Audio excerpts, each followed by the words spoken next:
Agar sizning bank kartangiz noma'lum sabablarga ko'ra mablag' tushgan bo'lsa, bu oddiy xato bo'lishi mumkin. Lekin ba'zi holatlarda bu firibgarlik hujumining boshlanishi bo'lishi mumkin. Assalomu alaykum.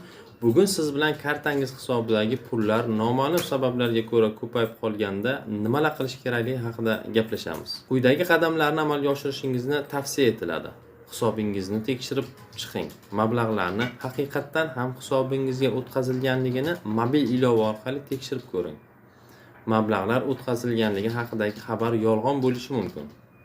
Ikkinchisi, bankingiz bilan bog'laning. Mablag'ning kutilmaganda tushgani haqida darhol bankingizga xabar bering. Bank sizning murojaatingizni ro'yxatga oladi va tekshirishni o'tkazadi. Uchinchisi, olingan mablag'ni sarflamang. Holat aniqlanguncha olingan mablag'larni ishlatmang. Bu mablag'larni sarflash noqonuniy boyish sifatida baholanishi mumkin. To'rtinchisi, mablag'ni o'zingiz qaytarishga urinmang. Agar jo'natuvchi sizdan mablag'ni boshqa hisob raqamiga qaytarishni so'rasa, rozi bo'lmang. Bu firibgarlik sxemasi bo'lishi mumkin.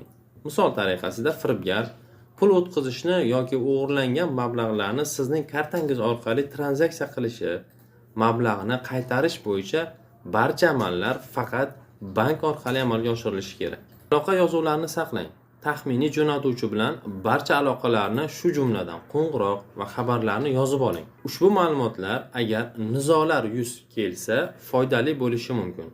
Ushbu tavsiyalarga rioya qilgan holda o'zingiz va pullaringizni ehtiyot qiling. Xayr, salomat bo'ling.